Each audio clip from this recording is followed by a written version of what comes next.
想像してみてください。もしあなたに合法的に、しかも無制限にお金を貼れる魔法のような権力があったとしたら、まず何を買いますか？いやー、いきなり究極の質問ですね。まあ、何でも買いちゃいますからね。そうなんですよ。でも実は今まさにその力を持っている各国の中央銀行がですね、自分たちで張り出したばかりの紙幣を使って地球上で最も古くて重い超アナログな実物資産である金を買い漁っているんです。へえ。お金を生み出せる側の人間が、あえて自分が作ったそのお金を手放して、物理的な金属の塊に投資しているわけですからね。はい。現代の金融市場において、これほど示唆に富む強烈なパラドックスはないと思いますよ。本当に矛盾していますよね。ですから今回の深掘り解説では、連日ニュースを賑わせているこの金価格の史上最高値更新について徹底的に分析していきたいと思います。そうですね。リスナーのあなたも最近スーパーのレジで思わずため息をついた経験ありませんか？給料が上がってもガソリンとか食料品とか光熱費の高騰に全然追いつかないっていう感覚。ええ。日常的な物価上昇、つまりインフレのニュースと金価格の高騰は、実は全く同じ根っこから発生している現象ですからね。そうなんです。ただニュースを見るたびに多くの人は、今金を買うのは完全に高値掴みになるから絶対に手を出してはいけないって恐怖を感じてしまうと思うんです。はい。無理のない反応です。でもこの深掘りのミッションとしてお伝えしたいのは、その金が高くなっているという見方自体がそもそも大きな罠かもしれないということなんですよね。ええ。その視点の転換が今日の一番の鍵になります。ちょっと状況を整理しましょう。よく現金と金を乗せたシーソーに例えられますよね。はい。よく見われますね。金の側が重くなったから上がっているって。でも個人的にはこの表現だとちょっとピンとこなくて、もっと現実的なメカニズムで言うと、企業の株式の希薄化に近いんじゃないかと思うんです。それはすごくわかりやすい例えですね。投資家が高値を警戒するのは論理的で正しい反応なんですよ。ええ。過去を振り返れば、2008年のリーマンショックとか、2020年のコロナ禍では、どんな資産も一旦は下落を経験していますから、価格変動による損失リスクは常に存在します。確かに上がり続ける相場はないですからね。そうなんです。でも、今の金価格の上昇は、過去の投機的なバブルとは全く異なる構造的な変動なんです。ここで先ほどの株式の希薄化に当てはめると、今の状況は非常にロジカルに説明できます。つまり企業が実際の利益とか事業価値を全く増やしていないのに、新しい株式を無限に発行し続ければどうなるかってことですよね。ええ。当然、一株当たりの価値はどんどん薄まっていきます。持っている株の価値が下がる。はい。そしてそれと全く同じことが、私たちが毎日使っている法定通貨に起きています。過去数十年の歴史、特にリーマンショック以降の経済危機を振り返ると、各国の政府や中央銀行は市場を救済するために巨大な量の紙幣を貼って供給してきました。いわゆる量的緩和というやつですね。でも、ちょっと待ってください。はい。私の銀行口座に入っている1万円は、昨日も今日も1万円のままです。数字自体は減っていないのに、現金が軽くなっている、価値が薄まっていると言われても、日常生活ではなかなか実感しにくい部分があるんですが。そこがまさに通貨の罠なんですよ。罠ですか？ええ。世の中の実際の富の総量、例えば生産されるものやサービスの量は急激に増えていないのに、市場に出回るお金の量、つまりマネーサプライだけが爆発的に増加したんです。なるほど。その結果、1万円札というチケット1枚あたりの購買力が構造的に薄まっている。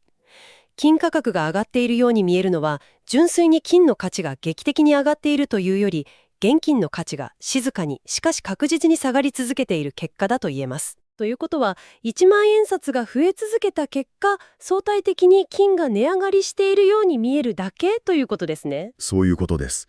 だからこそその仕組みを誰よりも分かっている中央銀行自身が猛烈な勢いで金を求めているわけですね。世界金協会、ワールドゴールドカウンシルのデータを見ると、その動きが鮮明なんですよね。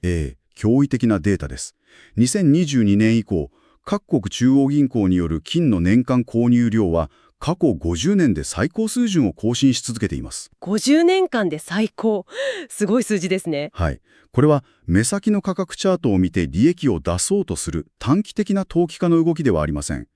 国家のバランスシートを管理し、何十年というスパンで国の富を守る責任者たちが明確な戦略として実物資産へシフトしている証拠なんです。でもそこで少し引っかかることがあります。何でしょうか。中央銀行は言ってしまえばお金を無限に張れるわけですよね。ええ、ルールの元止めですからね。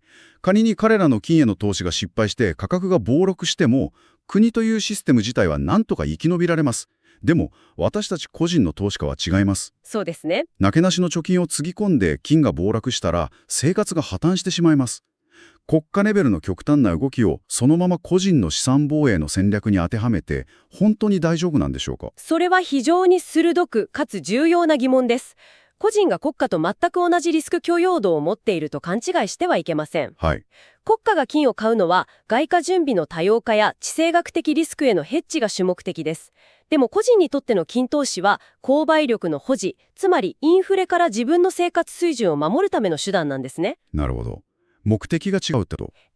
個人が中央銀行の動きから読み取るべきは全財産を金に変えろという極端なメッセージではないんです。じゃあどう受け取ればいいんでしょうか。法定通貨システムそのものに対する絶対的な信頼が発行者側ですら揺らいでいるという冷酷な事実を受け止めるべきなんです。彼らの真似をしてギャンブルをするのではなくて、ルールを作っている側が現金だけを持っていることのリスクを誰よりも警戒している。そのサインを正確に受け取るべきだということですね。そうです。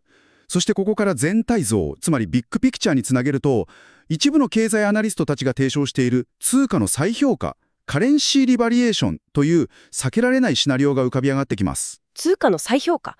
これ言葉の響きはすごくドラマチックですけど、具体的にどういうメカニズムで起きるんでしょうか。ある日突然政府が今日から現金の価値を半分にしますなんてニュースで宣言するわけではないですよね。もちろんそんな単純な宣言ではありません。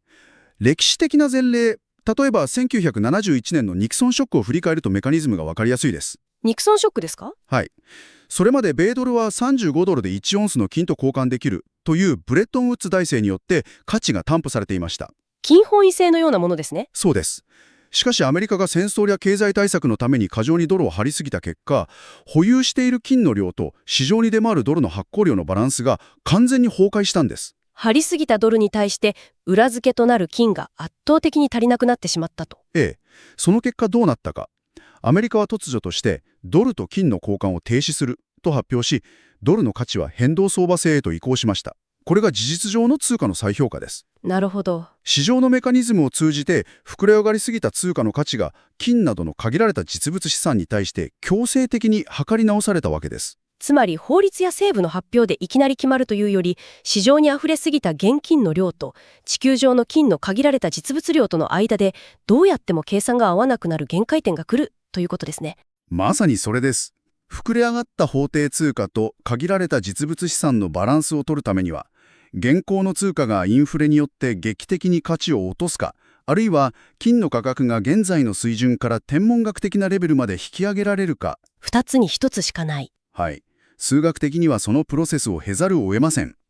エリート層はすでにその測り直しが起きた後の世界を見据えて、物理的な実物にポジションを移し始めているわけです。これすごく重要なポイントですよね。ルールを作っている側がこのシナリオに備えて動いているとしたら、高すぎるから様子見しようという私たちの判断基準がいかに危険か、リスナーのあなたにも見えてきたのではないでしょうか。待つというのは何もしない安全な選択肢のように見えて、実は 100% 現金という価値が下がり続けるポジションを取り続けるという非常に偏った投資判断をしているのと同じなんです。待っている間にも現金の価値という土台そのものが溶け続けているかもしれないわけですからね。そういうことです。とはいえ、パニックになって、よし、明日全財産を引き出して金の延べ棒を買おうというのは先ほど言ったように危険ですよね。生活資金まで手放してしまったら元も子もない。絶対に避けるべきです。投資において極端な行動は失敗の最大の原因になります。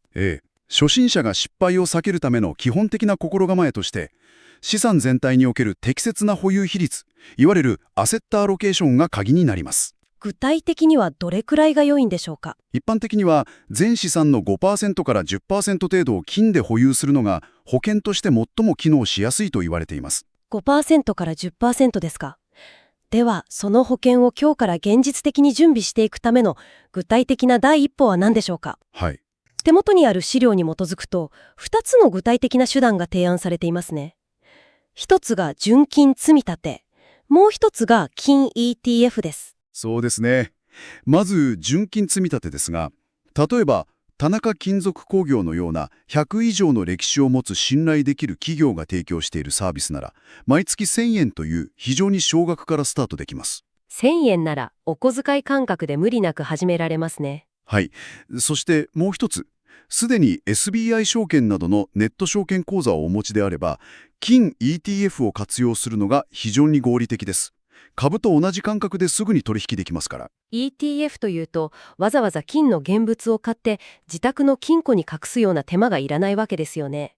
ええ、その通りです。でも実物を手元に持たずに画面上の数字で取引するなら、なぜあえて金 ETF を選ぶメリットがあるんでしょうか？最大の違いは流動性とコストです。